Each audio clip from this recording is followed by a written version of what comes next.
história aconteceu quando eu estava no último ano do ensino médio, aos 17 anos. E naquela época, eu e meus amigos só pensávamos em garotas. Havia uma garota em particular na minha aula de física e eu realmente gostava. O nome dela era Amanda. Alguns caras chamavam ela de Amanda Louca, porque ela era muito bonita, mas também aparentemente muito louca, de acordo com seus ex-namorados. Mas isso não é relevante para essa história. Basicamente, meu melhor amigo, Jonas, conseguiu convencer uma das melhores amigas de Amanda, Susana, a sair conosco para uma praia naquela noite, já que era uma sexta-feira e o clima estava quente. E a melhor parte é que Amanda concordou em vir. Essa era a minha grande chance de tentar ficar com a Amanda louca. O Jonas chegou na minha casa com seu carro às 10 horas da noite. Eu pulei no banco do carona e fomos buscar Amanda e Susana. No caminho, nós combinamos que eu tentaria ficar sozinho com a Amanda e ele tentaria ficar sozinho com Susana. Eu estava extremamente nervoso, mas assim que Amanda e Susana entraram no carro, as coisas começaram a fluir bem. Nós até conseguimos fazê-las rir algumas vezes. Quando chegamos na praia, eu estava confiante que Amanda e eu nos daríamos muito bem sozinhos. E eu não me lembro dos pequenos detalhes do que aconteceu logo depois que saímos do carro e subimos as dunas da praia. Mas o que eu consigo lembrar é que a praia estava completamente vazia, sem nenhum sinal de outras pessoas. Depois de alguns minutos, Jonas de alguma forma conseguiu ir andando sozinho com Susana para um canto escuro da praia, exatamente como planejamos. Amanda e eu andamos até a água e molhamos nossos pés. Depois, nós apenas nos deitamos na areia e conversamos por um tempo. As coisas estavam indo bem, até que Amanda apontou para o oceano e perguntou: "O que é aquilo?" Eu olhei para onde ela estava apontando, mas não vi nada. Eu estava rindo daquele momento de loucura dela, e então me levantei para me aproximar da água na esperança de possivelmente ver a mesma coisa que ela estava vendo. Meus pés tocaram a água fria, e foi então que eu cheguei perto o suficiente para ver o que ela tinha visto. Havia um objeto longo e vertical na água. Eu me aproximei um pouco mais e a coisa se moveu. Assustado, eu pulei para fora da água e corri de volta para a Amanda. Então, com uma voz bem baixa, eu falei para ela: "Aquilo parece ser uma pessoa." Era verdadeiramente bizarro o fato de que alguém estava dentro da água congelante no mar tão tarde da noite. Amanda ficou desconfortável e pediu para que nós fôssemos para outro lugar, porque parecia que aquela pessoa no mar estava nos observando. Nós decidimos caminhar alguns metros para longe daquele lugar, ao longo da praia. Nós caminhamos até um ponto onde parecia que tínhamos privacidade. Nós sentamos na praia de novo, ouvindo apenas o som das ondas do mar e o som das nossas vozes. Mas Amanda novamente percebeu alguma coisa. "Você ouviu isso?" ela perguntou. Eu também tinha ouvido. Era um pequeno som de respingo de água. Mas assim como ele tinha começado do nada ele parou. Nós olhamos para o oceano e então eu ouvi Amanda soltar um pequeno grito. Aquela pessoa estava no mar novamente, bem na nossa frente, nos observando. Parecia que a pessoa tinha andado na mesma direção que nós andamos, como se estivesse nos seguindo. Eu estava prestes a confrontar aquela pessoa e estava prestes a gritar para que ela fosse embora. Mas Amanda disse que seria melhor se fôssemos embora dali. Para falar a verdade, eu realmente estava torcendo para que ela falasse isso. Eu queria parecer corajoso para impressionar ela, mas no fundo, eu estava com medo de confrontar aquela pessoa maluca. Nós voltamos para o carro. Jonas e Susana ainda não tinham retornado. De repente, meu celular começou a explodir com várias mensagens, todas de Jonas. Ele já tinha começado a mandar várias mensagens há vários minutos atrás, desde o momento em que nós estávamos na praia perto do mar. Mas parece que ele estava sem sinal perto do mar e as mensagens só estavam chegando agora. Aparentemente, ele estava em algum tipo de pânico. A primeira mensagem dizia: "Cara, tem um homem estranho na água nos observando." E depois uma mensagem dizia: "Ei, tem um cara estranho e deformado nos seguindo. Volte para o carro agora." 5 minutos depois, ele mandou alguma outra mensagem, basicamente entrando em pânico por estar sendo seguido por uma coisa na escuridão. O detalhe importante é que ele chamou de coisa e não de pessoa. Na penúltima mensagem que ele mandou, ele disse que estava vindo procurar por nós e pediu que eu respondesse assim que possível. A sua última mensagem dizia: "Nós estamos voltando para o carro. Volte para lá imediatamente." Ele também tentou me ligar 3 vezes. Eu liguei de volta e ele atendeu rapidamente, sem fôlego, e mal me deixou falar. Tudo que ele perguntou foi se estávamos no carro, e eu disse que sim. Ele disse: "Ótimo, fique aí", e desligou. Menos de 30 segundos depois, Jonas e Susana emergiram da escuridão que cercava o carro. Ele explicou da melhor maneira possível, enquanto tentava recuperar o fôlego, e uma criatura deformada estava seguindo eles. Eu não sabia se era para rir daquilo ou não. Eu contei para ele que nós tínhamos visto uma pessoa na água. Ele me pediu para descrever a aparência da coisa que eu tinha visto. Eu estava confuso com o fato de que ele chamava a pessoa de coisa, como se fosse uma criatura. Eu disse que parecia uma pessoa muito alta e magra, parada na água. Ele me disse que teve a chance de dar uma olhada na criatura mais de perto, e que era uma coisa deformada e humanoide. Eu e Amanda olhamos um para o outro, rindo desconfortavelmente.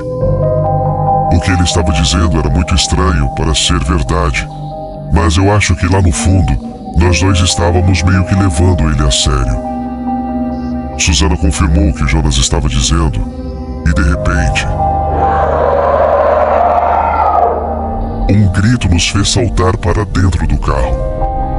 Era uma espécie de grito meio humano e meio demoníaco, não sei como descrever. É preciso ouvir para realmente entender. De qualquer forma, estávamos todos frenéticos no carro, fazendo várias perguntas, e várias dessas perguntas eram para Jonas. Porém, mais perto do final da viagem, todos ficamos em silêncio dentro do carro. Acho que estávamos todos perdidos em nossos pensamentos, ainda processando o que tinha acontecido. Para dar uma ideia do quão rápido as coisas aconteceram, nós só ficamos naquela praia por meia hora. Depois que eu escutei aquele som, aquele grito, eu meio que comecei a acreditar no Jonas. Mas eu ainda acho que aquilo que eu vi no mar era uma pessoa. Mas a maneira como Jonas descreveu quem ou o que estava seguindo ele, como se fosse uma espécie de coisa deformada e humanoide, é o que ainda me deixa mais assustado.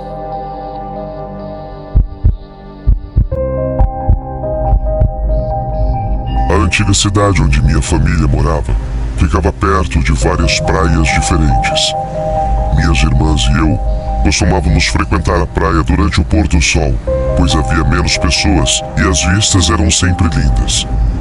Às vezes a gente jogava vôlei, às vezes a gente nadava e às vezes a gente apenas deitava na areia. Minha irmã mais nova, Júlia, que tinha 13 anos, queria nadar numa certa noite. O sol estava se pondo e estava escurecendo. Portanto, como o irmão mais velho e basicamente o supervisor, eu disse para ela voltar em 10 minutos.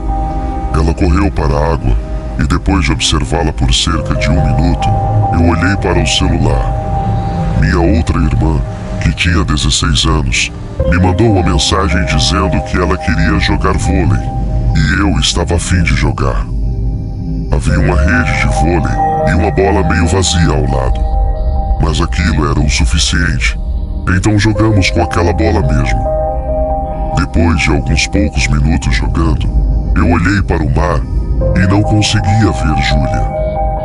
Eu olhei em todas as direções possíveis na água, mas não a vi. Estava ficando mais escuro e difícil de ver. Eu corri até o mar para tentar encontrar Júlia. Eu corri até encostar na água, e quando não consegui mais correr, eu nadei. Ela não estava em lugar algum na água, mas eu vi um barco próximo dali. Um grande barco luxuoso que estava perto o suficiente para que eu pudesse nadar até ele. Demorou alguns minutos, mas eu cheguei lá. Eu subi na proa do barco com uma pequena escada, e então eu ouvi risos que vinham da parte de baixo do barco. Havia uma porta que estava aberta. Dentro dessa porta havia uma escada, e eu podia ver luzes acesas embaixo dessa escada. Eu me aproximei dessa porta e gritei por ajuda. Houve um completo silêncio.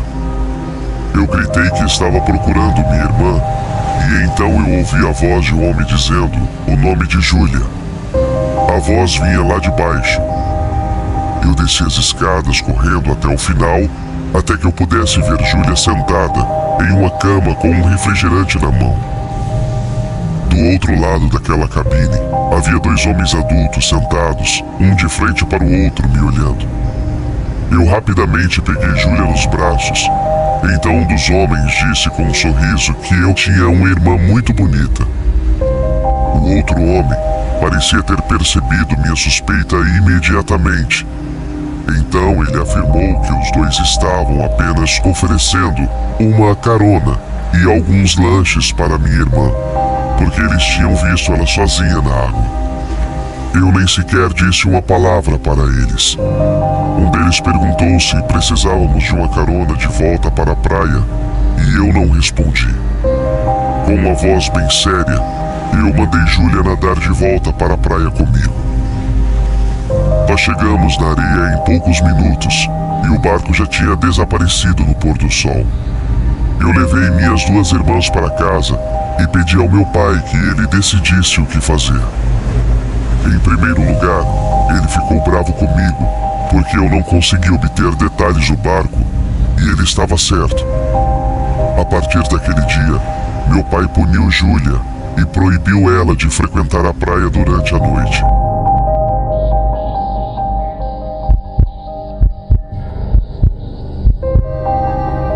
Eu tenho uma casa na praia que costumo visitar com a minha namorada quando minha cidade está passando pelos meses mais frios. Era início do mês de fevereiro e estava congelando na minha cidade.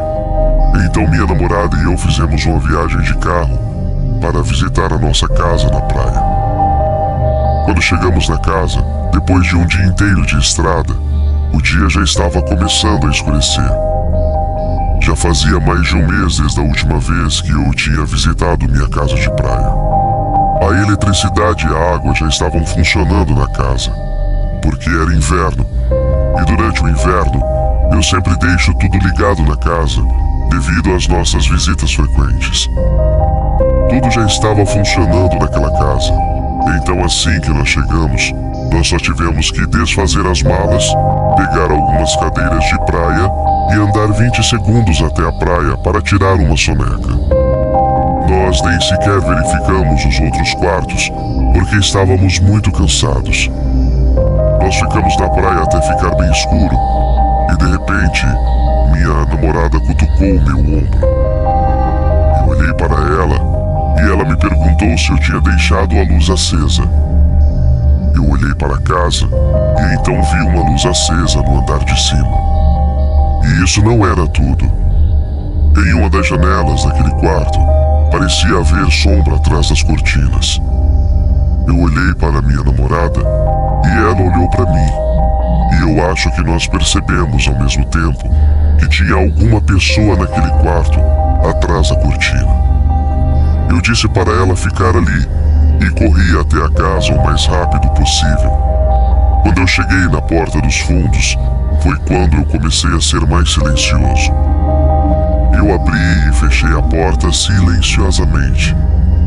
Já que eu estava descalço, eu conseguia andar facilmente na ponta dos pés. Eu cheguei na escada e comecei a subir. Quando eu estava na metade da escada, eu ouvi uma porta bater no andar de cima. Aquele barulho me fez subir o resto da escada um pouco mais rápido. Ao chegar no andar de cima, aquele quarto que estava com a luz acesa, que eu tinha visto na praia, estava com a porta aberta, porém a luz tinha sido apagada. Eu entrei naquele quarto que estava com a luz acesa há 2 minutos atrás, mas eu mantive a luz apagada e usei a lanterna que eu tinha pegado na gaveta da cozinha. Então eu percebi que a porta do armário estava fechada. Deve ter sido essa porta do armário que fez aquele barulho, eu pensei. Ainda na ponta dos pés, eu desliguei a lanterna e andei até a porta do armário. Então eu coloquei lentamente minha orelha na porta para escutar. Não havia nada ali além de silêncio no quarto e silêncio dentro da porta do armário. Eu não sabia o que ia acontecer se eu abrisse aquela porta, caso alguém estivesse do outro lado, mas eu tinha que ser corajoso. Eu agarrei a maçaneta do armário e finalmente criei coragem para abrir a porta. Mas estava vazio lá dentro, pelo menos de acordo com o que eu podia enxergar. Afinal, estava escuro. Eu peguei minha lanterna e apontei ela para dentro do armário. E sim, o armário estava vazio. E foi então que o barulho de rangido fora do quarto chamou minha atenção. Eu corri para fora do quarto até o corredor, esperando ver o intruso, mas eu me senti aliviado ao ver que era minha namorada. Eu fiquei bravo com ela por ter entrado na casa, uma vez que eu tinha pedido para ela esperar lá fora em segurança. Mas agora que ela já estava lá, eu disse para ela me ajudar a procurar no andar de cima. Nós procuramos em todos os 3 quartos no andar de cima. Procuramos em todos os armários e no banheiro, mas não havia ninguém. Então nós verificamos o andar de baixo. Verificamos cada quarto e cada armário, mas não havia ninguém. Nós chegamos à conclusão de que quem estava na casa já tinha escapado.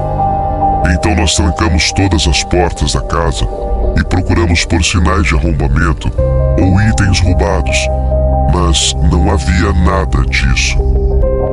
Então nós fomos para a cama, já que estávamos exaustos. No entanto, naquela noite, antes mesmo de conseguirmos dormir, eu escutei um clique embaixo da nossa cama. Eu perguntei para minha namorada se ela tinha escutado aquilo, e ela disse que sim. Eu saí do meu cobertor e me ajoelhei no chão. Então eu comecei a me abaixar. Quando meu rosto ficou no nível do chão, me dando visão da parte de baixo da cama, eu pude ver o intruso deitado embaixo da nossa cama. Eu olhei para ele olho no olho, e então ele saiu rastejando da cama e correu para a porta da frente. Eu não consegui ver muito bem seu rosto, porque eu só olhei para ele durante poucos segundos. Surpreendentemente, nada foi roubado. Nós não entendemos muito bem aquela situação e não conseguimos descobrir como ele tinha entrado. Nós acabamos por não chamar a polícia e apenas seguimos em frente, fazendo o nosso melhor para aproveitar o resto das nossas férias.